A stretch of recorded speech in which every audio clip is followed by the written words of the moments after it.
Son las 6:34, estamos listos para revisar la actualidad aquí en Primera Página este martes 17 de marzo. Comenzamos con una información de última hora que llega desde Medio Oriente en el marco de la operación de Estados Unidos e Israel contra Irán, porque el ministro de Defensa israelí Israel Katz ha dicho hace pocos minutos que confirma la muerte de dos altos funcionarios iraníes en una operación realizada este lunes por la noche. Se trataría de uno de los golpes más importantes tras la eliminación del ayatolá Ali Jamenei en el primer día de la operación Furia Épica de Estados Unidos en conjunto con Israel. Y entre estos dos funcionarios estaría Ali Larijani, que era el principal funcionario de seguridad iraní. Es una información en desarrollo que revisamos justamente acá en Primera Página en este Breaking News. Vamos a contarles también que Irán advirtió previamente que está preparado para continuar con el conflicto y llevarlo tan lejos como sea necesario, mientras Estados Unidos presiona a las grandes potencias para que le ayuden a reabrir el estrecho de Hormuz, crucial para el tránsito de petróleo.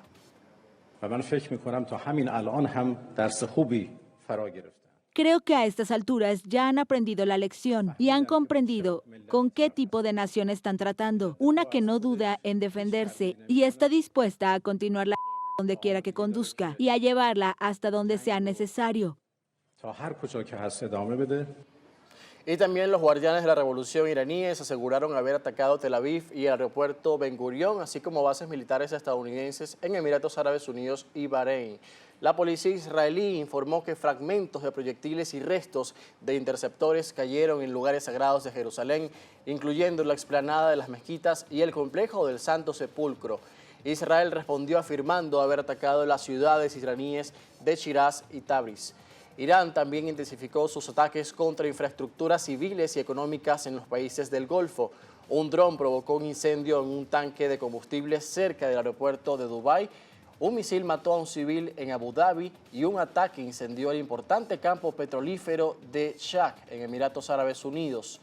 Dos drones también golpearon un campo petrolero en el sur de Irak, según el ministerio a cargo de los hidrocarburos. Los guardianes de la revolución amenazaron además con atacar próximamente a empresas estadounidenses en Oriente Medio y llamaron a sus empleados a evacuar las instalaciones sin precisar cuáles serían. Las advertencias elevan la alarma entre las corporaciones con presencia en la región y reflejan la intención de Irán de ampliar el frente económico de este conflicto. Desde el inicio de la ofensiva, alrededor de 200 militares estadounidenses han resultado heridos en 7 países del Medio Oriente. 10 de ellos se encuentran en estado grave, según el portavoz del Comando Central, el capitán Tim Hopkins. Y recibimos de inmediato a nuestro primer invitado de la mañana de hoy. Se trata de Lucas Lorenzo Montero. Es profesor y especialista en Medio Oriente y geopolítica, además miembro de la consultora Intauras y del Núcleo de Estudios para Medio Oriente de la Universidad Austral. Está conectado con nosotros a esta hora desde Argentina, justamente para analizar todo lo que ha sucedido en los últimos días en este conflicto que cumplió el pasado fin de semana, justamente 2 semanas desde su inicio, el pasado 28 de febrero. Lucas, ¿cómo estás? Buenos días. Muy buenos días, muchas gracias por la invitación. Lucas, ¿qué nos puedes decir sobre la forma que va tomando esta operación conjunta de Estados Unidos e Israel contra Irán y posterior a ello la respuesta de la República Islámica? Y esto, por supuesto, ya se ha extendido a los países del Golfo y preocupa también en cuanto a lo que tiene que ver con la estabilidad energética global, generando todo un bloqueo en el estrecho de Hormuz, que se ha dicho desde hace mucho tiempo que era el arma más poderosa que tenía bajo el as o bajo la manga Irán, justamente si se llegaba a una confrontación directa con Estados Unidos y en particular con su enemigo Israel. Primero que nada tenemos que separar lo que es el conflicto en lo que es el combate de Estados Unidos e Israel a lo que es el liderazgo iraní, y luego habría que hacer un apartado separado de lo que es las cuestiones relativas al estrecho de Hormuz. Desde hace ya décadas, el régimen iraní, cada vez que se sentía amenazado o se sentía criticado o en alguna condición expuesto por tanto los vecinos que tiene la región como a nivel internacional por Estados Unidos, hacía algún ejercicio militar o alguna molestia en el estrecho de Hormuz. No es la primera vez que el estrecho de Hormuz es cerrado por Irán. ¿Cuál es la diferencia? Es la longitud que estamos teniendo de ese cierre y lo hermético que ha sido. Ahora, respecto de lo que es el combate a los liderazgos, como mencionaron de la caída de Larijani, Sí, una Estados información Unidos e muy Israel. importante, ¿no? Un golpe que se da luego de lo que ocurrió desde el primer día con la muerte de Ali Khamenei. ¿Qué representa esto? Larijani, pensemos que cuando todavía Ali Khamenei se encontraba vivo, fue la persona que Ali Khamenei identificó, ungió como quien iba a ser inmediatamente el líder que tomara las riendas del país en caso que algo a él le pasara. Efectivamente, Ali Khamenei, el ayatolá, fallece en un ataque y quien dirigió lo que era el gobierno iraní, fuera de la convencionalidad que suele tener el régimen iraní, que se centra primero en el liderazgo clerical, fue trasladado ese liderazgo a la parte militar. Por ende, es un golpe muy fuerte, que además es alguien que había sido ungido con demasiado poder por Ali Khamenei durante este proceso del conflicto con Estados Unidos e Israel. Es la caída de probablemente la persona con más poder político en el gobierno hasta ahora, ya que Larijani tenía incluso más poder que el hijo de Khamenei. Mahsabah no tenía el liderazgo realmente de las circunstancias, así que este golpe puede llegar a generar cierta condición de acefalía temporalmente para lo que es Irán. Pero, y esto se comunicó desde el principio del conflicto, lo que es el liderazgo naval recibió la orden del bloqueo total del estrecho de Hormuz desde el primer día del conflicto. Fecha 1 del inicio de los bombardeos se dio la orden del cierre total del estrecho. Por ende, independientemente de lo que pase con Larijani, la operación iraní sobre la presión sobre el estrecho de Hormuz va a continuar. ¿Cuál es el tema? Estados Unidos e Israel no están logrando consolidar la masa crítica suficiente como para poder romper ese bloqueo y tampoco están atacando las bases, los puntos estratégicos donde Irán se sostiene para hacer ese bloqueo. Ejemplo, el puerto de Bandar Abbas. Claro, Lucas. ¿Estaría entonces o no en capacidad de Estados Unidos de tener una importante fuerza para, digamos, poder destrabar este bloqueo en el estrecho de Hormuz y reabrir este paso tan crucial?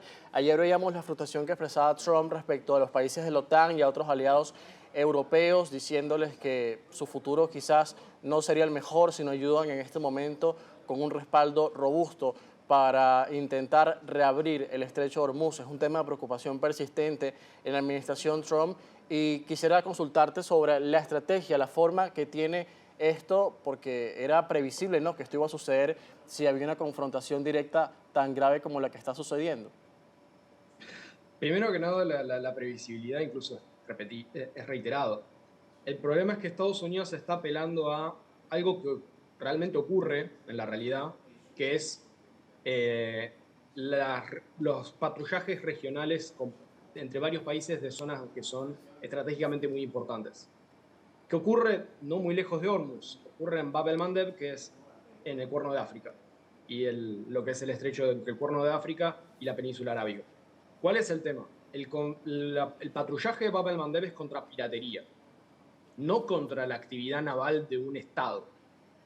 Por ende, el mayor desafío está en que Estados Unidos tiene que convencer literalmente a todos sus aliados a que participen activamente del conflicto, no que simplemente ayuden, por ejemplo, la escolta de los buques. Buques que estamos hablando son muy grandes. O sea, físicamente, proteger un carguero, ya sea de petróleo o un carguero de gas licuado, de gas natural licuado, de GNL, es muy difícil por las propias dimensiones del buque. Entonces, pretender que Estados Unidos, al menos con la estrategia que tiene hoy, de priorizar sus ataques contra Teherán y Qom, que son la capital política del país y la capital religiosa, y a lo que serían las instalaciones de producción de misiles balísticos y lanzaderas de cohetes, de momento Estados Unidos no tiene la masa crítica para poder hacer esa protección del estrecho de Hormuz. ¿Y cómo evalúas, Lucas, la respuesta de los países vecinos, los que han sido afectados sobre todo por la respuesta iraní, que ha lanzado ataques contra bases estadounidenses en esos países, pero también se han reportado ataques al margen de esos intereses estadounidenses? esa respuesta tan cautelosa de no inmiscuirse directamente en este conflicto? De momento podemos llegar a incluso a ver un giro en ese caso y podría llegar a ser significativo para incluso la situación del estrecho de Hormuz, por una cuestión de que Emiratos Árabes Unidos fue golpeado y dañado bastante más de lo que se esperaba, por más de que igualmente la protección fue superior. O sea, si vimos el éxito de derribe de misiles y ataques respecto de lo que fue el daño sufrido, fue un ratio de éxito muy alto, pero igualmente hubo golpes recibidos. El factor probablemente más importante va a ser qué decisión efectivamente tome el gobierno pakistaní respecto de participar o no del conflicto, ya que la República Islámica de Pakistán está iniciando muchos discursos y actividades que podrían llegar a inducir que Pakistán pueda llegar a participar en contra del gobierno iraní en este frente. Generaría un frente totalmente nuevo y forzaría la participación de otro actor que se estaba manteniendo al margen, que es Afganistán, el gobierno talibán. Claro. Por ende, dependiendo de qué pase con la decisión del gobierno pakistaní, este conflicto puede mantenerse regional, obviamente con efectos internacionales, a ser literalmente ya casi de la totalidad de lo que es el sur de Asia. Lucas, ¿y qué ha pasado con la participación de minorías como los kurdos, que se decía que estaban involucrándose también en esta acción conjunta de Estados Unidos e Israel, aparte, pero también confrontando directamente a la cúpula iraní? Puntualmente, la población kurda que se cree que está teniendo actividad es la kurda iraquí, que al menos desde lo que se sabe hubo actividades en lo que fueron las primeras ciudades que empezaron a atacar levantamientos en lo que fueron los alzamientos de enero, y cuando fue el bloqueo de internet del gobierno iraní, se cree, al menos la información que se ha filtrado, es que quienes llevaron antenas de Starlink a Teherán para que se siga comunicando lo que estaba pasando dentro del país fue efectivamente la población kurda. El efecto puntualmente de lo que es el conflicto todavía no es significativo, ya que de momento las escaramuzas y pequeños problemas que han ocurrido son bien fronterizos, contra la frontera de Irak y contra un poco más al norte lo que sería la frontera con Turquía. Por ende, todavía no es significativo el efecto kurdo. Sí es esperable que pueda llegar a condicionar a los vecinos a tomar también alguna postura de las actividades de lo que son los kurdos iraquíes, dependiendo efectivamente de qué realmente terminen tomando el gobierno, lo que es el liderazgo kurdo iraquí para lo que es con el conflicto de Irak. Todavía no se sabe exactamente cuál es el rol que espera tener el pueblo kurdo, más allá de este apoyo a los levantamientos en contra del régimen iraní. Claro. Hasta ahora se mantiene a ese margen. Sin embargo, no deja de ser importante, porque con lo que fue el cierre total del Internet en Irán, el simplemente llevar antenas de Starlink fue un golpe muy fuerte en lo que era la gestión de crisis del régimen. Lucas, ya para finalizar, hay muchas preguntas sobre lo que va a pasar en Irán a lo interno, porque evidentemente esto depende mucho también de los golpes que pueda dar Estados Unidos e Israel internamente a su objetivo, que sería derrocar a la cúpula que ha gobernado este país durante los últimos 47 años. Se incrementan los ataques y también se intensifica esta operación, igualmente la respuesta de Irán. Sin embargo, el régimen sigue allí, a pesar de los golpes que se han dado. Irán continúa resistiendo. ¿Cuál es el escenario que se puede, digamos, proyectar en un corto plazo a medida de que avance esta operación y que se plantea, según las palabras de Trump, de que no dure tanto? Depende de qué esperen lograr. Si el objetivo es simplemente el sometimiento del régimen y que algún líder dentro del régimen negocie y ceda absolutamente todos los requerimientos que tiene tanto Israel como Estados Unidos, puede llegar a limitarse. Si se espera un cambio de régimen y lanzamiento de un nuevo liderazgo que venga desde lo que fueron los manifestantes de enero, va a llevar más tiempo. Y si se espera una reconversión política de toda la estructura política clerical de la República Islámica iraní, esto va a llevar para larga data. Depende de esa diferencia de objetivos, esto puede llegar a ser un conflicto de pocos meses a un Afganistán 2. Esa es la gran diferencia que hay, porque si no, Estados Unidos va a tener que ser el garante de la seguridad del nuevo gobierno y poner boots on the ground, para hacer de policía, para evitar un levantamiento de quienes sean disidentes sobrevivientes del actual régimen. ¿Crees que Para finalmente recibir Trump tome el riesgo de colocar botas en el terreno, ya para finalizar? de momento no, es más, se ve el esfuerzo de no hacerlo, pero si hay un cambio de régimen de gobierno, es muy probable que no les quede otra alternativa. Muchísimas gracias, Lucas, por acompañarnos a esta hora para ayudarnos a analizar y entender el contexto en este momento en el Medio Oriente. Al contrario, muchas gracias por la invitación.